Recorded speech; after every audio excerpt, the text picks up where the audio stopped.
Good morning and welcome to Arise News Now. It's Monday the 1st of July. I'm Marvarine Cole in London, and our top story this morning. Amid the photo ops and handshakes, promises to double sub-Saharan Africa's access to power over the next 5 years. US President Barack Obama announced the ambitious plan in South Africa yesterday. It will cost $7 billion, but if successful, it will transform the lives of millions of Africans. Powering Africa to empower the continent. That was the message from Barack Obama on Sunday when he announced a $7 billion initiative to double the access to electric power across sub-Saharan Africa in 5 years. We've been dealing with agriculture, we've been dealing with health. Now we're going to talk about power. Power Africa, a new initiative that will double access to power in sub-Saharan Africa.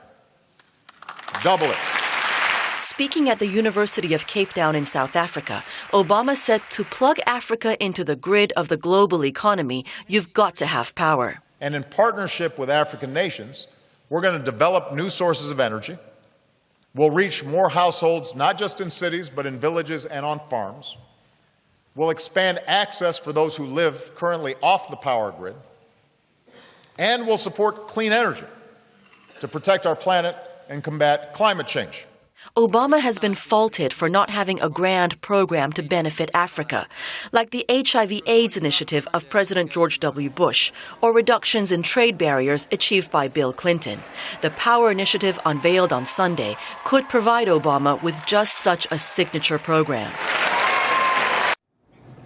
And we'll have much more on those plans to double access to power in Africa from analysts and business leaders later today.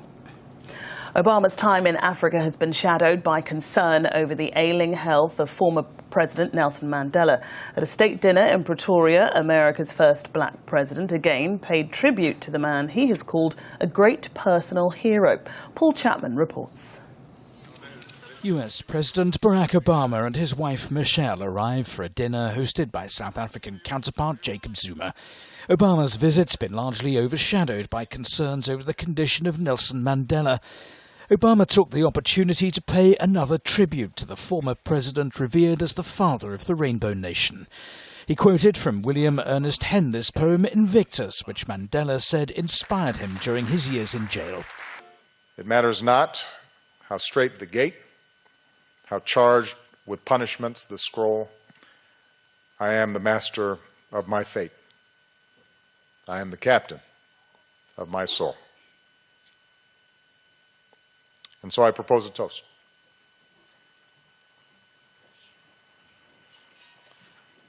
To a man who's always been a master of his fate,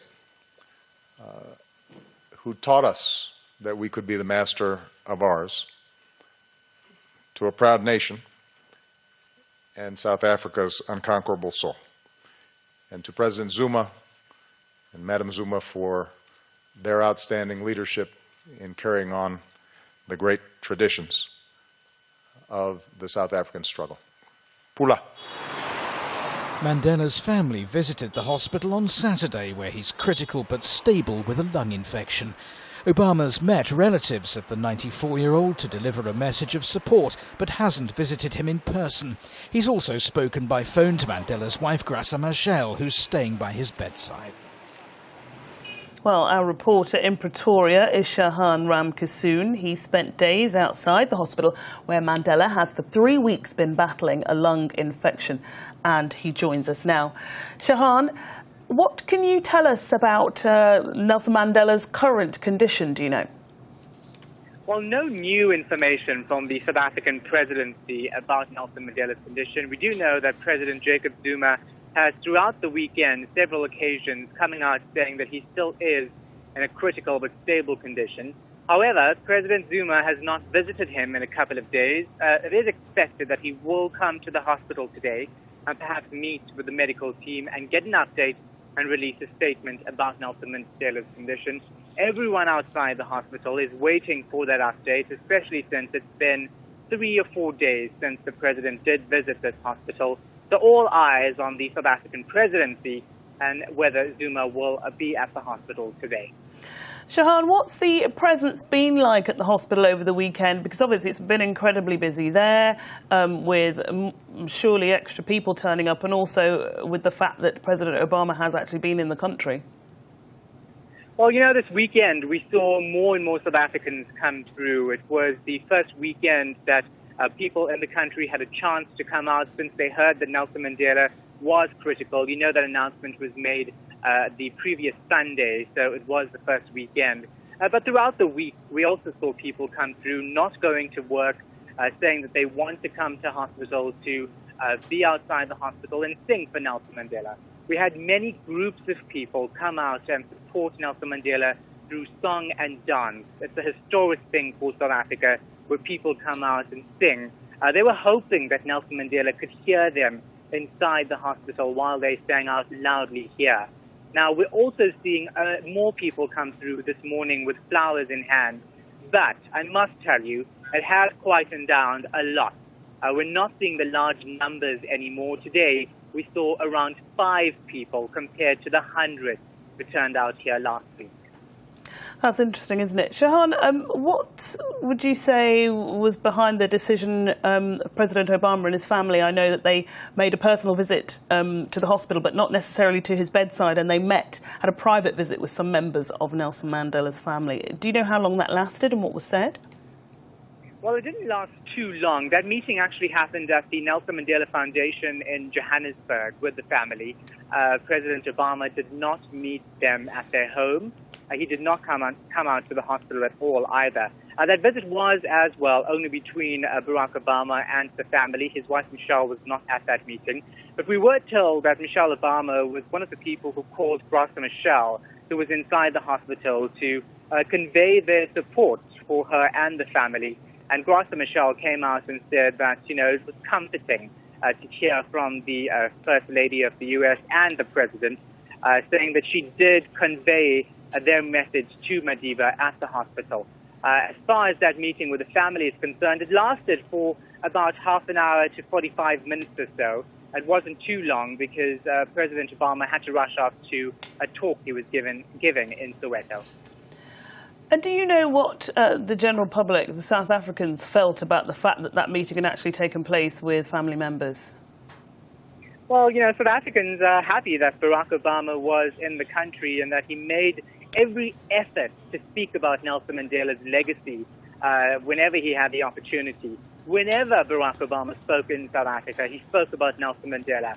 And people inside those lectures and the general public outside the hospital who I spoke to said that they were pleased that Barack Obama was giving Nelson Mandela the recognition they say he deserves. So there was a lot of happiness on that front with regards to Barack Obama using this trip not only for business and saying that he was courteous to make it about Nelson Mandela to some point. But there were, of course, people who were not happy with the U.S. president's visit in South Africa. There were a couple of protests outside the lecture where he was in Soweto. Lots of them saying that the U.S. is responsible for the deaths of many people across the world. So they weren't too pleased with him being in the country. But in terms of Nelson Mandela being in hospital, the people outside the hospital say that they welcome Barack Obama to South Africa. Shahan, thanks very much indeed. Shahan Ramkissoon, our reporter outside the hospital in Pretoria. Now back to our top story. And the American president lands this morning in Tanzania, where he'll end his 6-day, 3-country tour of Africa. Arise News' Charles Aniogolu has just landed in Dar es Salaam, and he joins us now on the phone. Charles, thanks very much for joining us. Hello. Yesterday was hailed as a huge success with the African Power Initiative. So what are the nuts and bolts of this? It all sounds very grand, but practically, how do you think this might work? Well, I mean, it's an enormous project that the United States committing something like $7 billion. Anybody that knows anything about Africa will tell you that the biggest problem on this continent that's retarding growth, economic growth and development is the lack of power. In fact, the hotel that I'm staying in, that was housing all the business people traveling with the president, as well as, you know, the press and so on, we've already had about 4 power cuts just trying to get through. And that makes things like obviously using Skype very unstable. and it affects all the operations here. So the president's initiative, I think, is something that's going to be tremendously welcome. I mean, what he's doing is he's basically adding on to initiatives that have already been started here. For instance, countries like Nigeria, Ghana, Kenya, that have a fairly expansive program. Nigeria has got the National Integrated Power Project, which at one point was the biggest ongoing power project in the world. And what America has done is that they've tried to bring their expertise to it and give guarantees and so on, and give it some kind of predictable track record and delivery time, so that it actually ends up being achieving the targets that it's set. So it's going to have an enormous impact in Africa. Lots of rural areas here are not able to develop economically because of a lack of electricity. Lots of factories, lots of potential manufacturing here has been, virtually stalled because of the lack of steady power. So it is going to be tremendously significant, and I suspect that many people in Africa will welcome it. The point, of course, is to watch and see if what he says they're going to do will actually be done. And Charles, what's on the schedule for today? Well, the president, we're just actually waiting, the presidential jets just coming in, Air Force One, and all the press are just arriving, and everybody's sort of settling in. There's going to be a press conference in the next couple of hours or so with the president of Tanzania, at which time the President Obama will spell out his objectives and his aims in Tanzania here. We know, of course, that the visit to Tanzania is very significant because Tanzania is actually emerging as a sort of new battleground for the two global superpowers, China and America. I mean, you'll recall that the Chinese President Xi Jinping visited Tanzania during his first trip to Africa just a couple of months ago and signed deals worth around $800 million. China is also financing a very major gas pipeline here with around $1 billion, as well as things like wind energy plants and so on. And so with Obama here, I think the two visits from a Tanzanian point of view would have unquestionably raised the country's geopolitical profile, not to mention its economic clout within the East African sort of sub-region and indeed in Africa as a whole. And of course, the president's also going to be talking security here because, as you know, Somalia is an area that, a country that is still essentially a failed state with lots of terrorist activity going on there. And so they want to use Tanzania as another satellite in addition to Kenya to try and tackle the problems, the rising Islamist, if you like, insurgency problem in East Africa. Charles, thank you very much indeed. We'll be following your trip and Obama's trip throughout the day on Arise News Now, so please stay with us.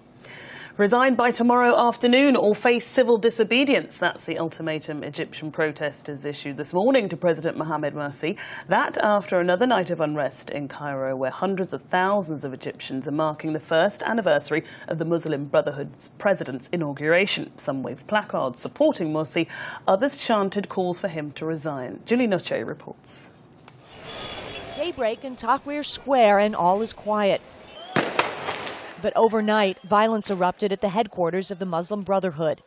Demonstrators threw petrol bombs at the building after a day of protest to mark the one-year anniversary of President Mohamed Morsi's inauguration. Protesters exchanged gunfire with guards inside the building. One man lay on the ground bleeding from an apparent gunshot wound. At least 7 people were killed in the clashes and some 600 others wounded. Earlier in the day, hundreds of thousands of anti-Morsi demonstrators packed Tahrir Square and the streets surrounding the presidential palace in the biggest demonstrations since the 2011 uprising that overthrew Hosni Mubarak. The protesters want Morsi to step down, accusing his party of monopolizing power and pushing Islamic law on citizens.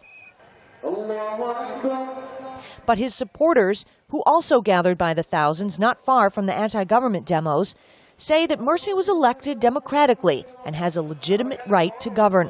Morsi's first year in office has been plagued with opposition calls for his resignation and early elections, although members of his Muslim Brotherhood party appear dug in for the long term. Stay with us for much more news here on Arise News.